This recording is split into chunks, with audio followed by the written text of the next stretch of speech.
You can get these in America now. Welcome back, troglodytes, to your daily dose of guitar information, the Trogly's Guitar Show. Gotta give a shout out to Gary Yen for not only telling me about these, but also going through with the new Guitar Day process to get one documented on the show. So this is the Yellow Burst Epiphone Widow Les Paul Custom.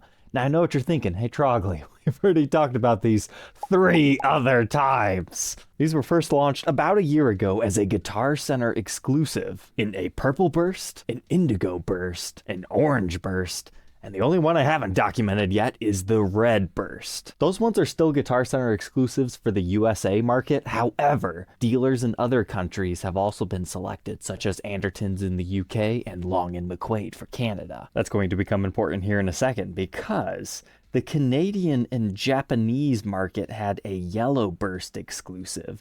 I believe it was the indigo that was truly exclusive to Guitar Center. But you can get these now as an Epiphone.com exclusive. However, they are charging you more for that. It's $850 for this version, whereas Guitar Center's still selling them for $800. And I've had a few people reach out to me to see if they could get one back from Japan, but it just always ended up being way too expensive. So trust me, that $50 premium is nothing compared to what you would actually pay to have gotten one of these out of Canada or Japan.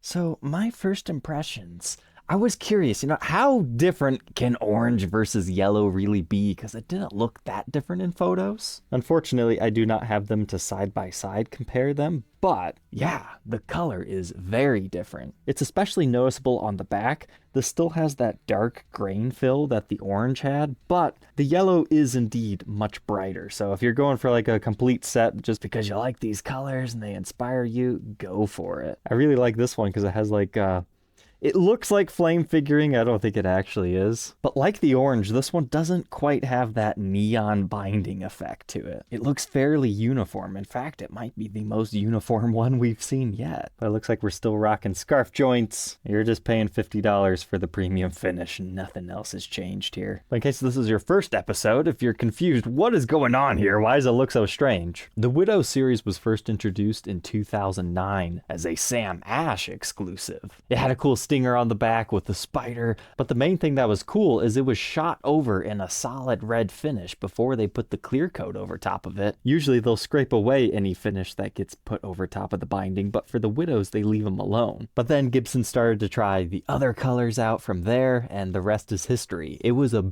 big deal when these Epiphones came out, and usually when I review the same color of the same guitar, the videos don't perform that well, but you could tell by the numbers, people are still elated with these things. They were like $8,000 custom shops, and that was too much for many people. So hey, the offer still stands if anybody wants the new Guitar Day, the red one. I'll do the last color. It wouldn't surprise me if we get some more fun colors in the future, though, once these have run their course. But it still comes with your regular Epiphone gig bag. And to learn more about Gary's particular guitar, let's go ahead and throw it onto the workbench to take an individual look at its parts and specs.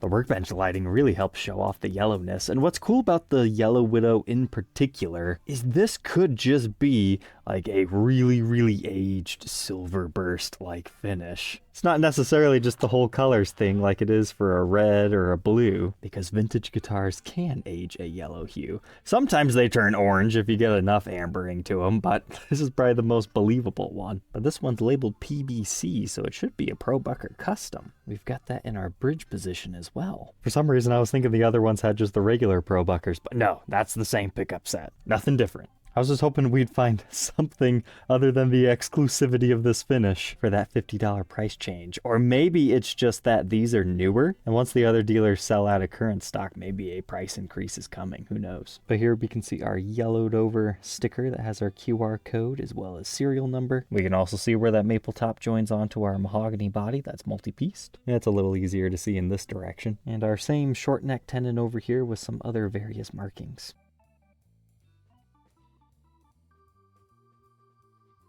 But with those back installed, you might notice there's a couple of scratches. Because if you look at it from this angle, it's like an E for Epiphone. And that's because this was a floor model over at the Gibson garage.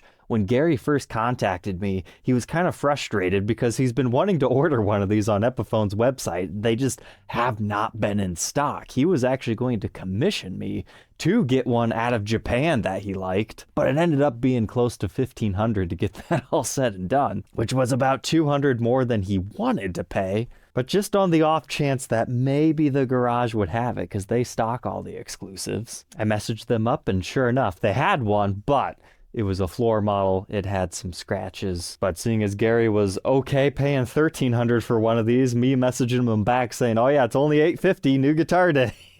Of course he's gonna take it. Everything seems like it's gonna work just fine. 8.6k ohms in our bridge, neck position 7.88, then the middle just for fun at 411. As far as the hardware, it's your regular Epiphone Locktone series products, branded as such on the back, and I would consider your tailpiece to be medium weight this time.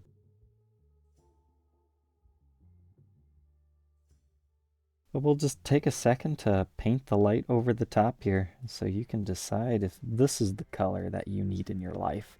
I've always felt that the yellow and black ones reminds me of like a bumblebee or like an aged guitar that we were talking about earlier. I was not expecting to like this one as much as I do. It would have been really easy to make this not look good, but it's that double grain fill that we're talking about because there's like a dirtiness to it, just like that orange one had. If it didn't have that, I think the yellow would be a bit obnoxious. But even without the bursts on the edge, it's like a dirty TV yellow. And there's just something not quite as jarring about this finish, since I see vintage guitars looking like this all the time. As far as our controls, regular 2 volumes, 2 tones, nothing special there. And just in case you didn't notice, I took the pick guard off. If you wanted to do the same, you'll be left with that hole and the small one along the edge, but the guard itself is multi-ply.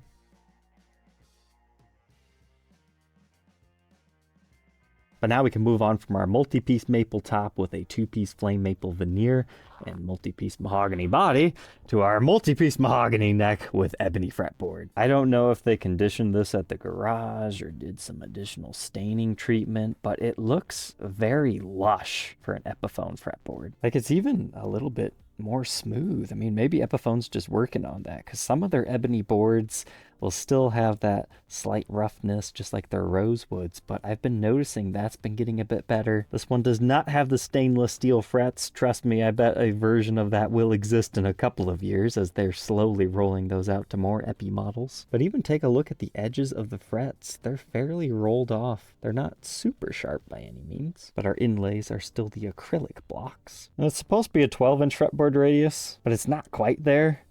But it's not 10, so that means it's probably like 11.5. But we do have a 24 3/4-inch scale length and additional neck measurements of 1.7 inches at the nut, 2.10 at the 12th. So a fairly wide feeling neck, but as far as the depth, about 0.81 and 0.97 at the 12th. Definitely more of a slim taper C shape. Doesn't have a whole lot of shoulder going on. This is a good Epiphone neck. It's officially called a modern medium C neck profile shape. And you can see that here on our contour gauge. I wish almost every Epiphone could have a neck exactly like this. It's comfy.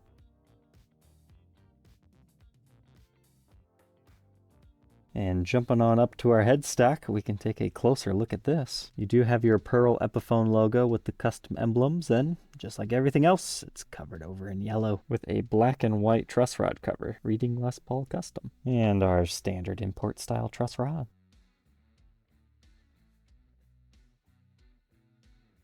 And now, moving on to the back. Now that I've seen it in this lighting situation, I would love to see a bursted back Widow from Epiphone in the future too, because this is a little bit too much yellow. This finish pairs so well with that slightly darker border, and then it just gets lost back here. But it's a very grungy look to it, as we were talking about earlier. You can see some weirdness to the grain along the edge, but that's been there on pretty much all of them. But we can see a seam line right there. Well, at least I thought it was. No, that just seems to be a slightly darker stained area because of wood grain. But there's a real seam line. And then you've got one underneath the strap button. So 1, 2, and then there's a third seam line right up here. So at least a 4-piece body. And the reason you don't see that on the back is they use another decorative veneer of mahogany grain. That becomes pretty obvious when you look at the wood grain right here on our ledge. And if you know to look for it right here along the edge, it looks like a staining issue, but I just don't think the veneer covered that small spot. It's not too noticeable. It's a review, though. I point out everything I possibly see. As far as the actual control cavity goes, it looks like we got the 500K CTS pots in there. Typical Epiphone quick connect system that then gets hardwired onto the pots. Great if you want to upgrade it, but ProBucker Customs are nothing to sneeze at.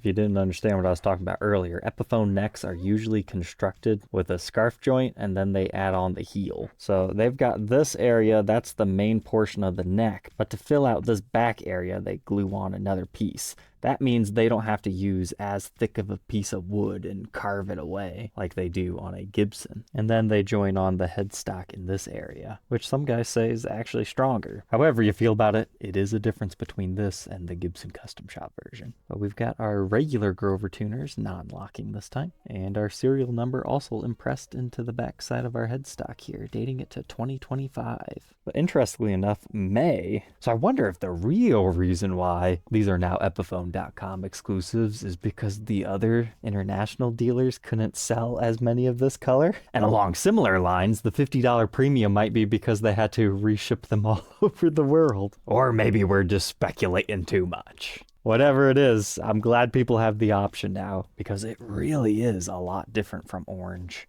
But this one weighs 8 pounds, 13.7 ounces. Let's go ahead, plug it in, and hear how the yellow tones sound.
there we go. The Epiphone Yellow Burst Widow. What are my final thoughts on this? I just kind of let the guitar do the talking for the playing demo. I already kind of knew what to expect.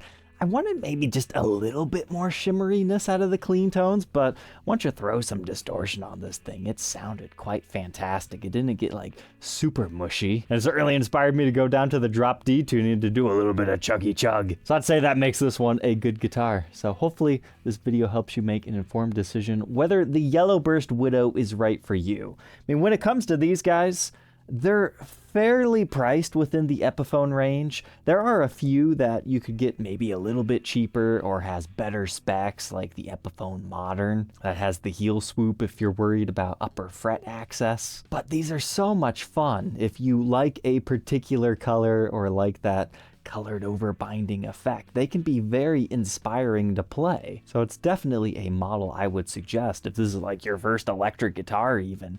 This will take you a long way. And it's cool enough that even if you do upgrade to like the full-on Les Paul Custom in the future, you'll always have happy thoughts back to this one and probably still play it occasionally. But alright, Troglodytes, I gotta go get this over to its new owner, and we'll catch you guys tomorrow on the next one. Take care.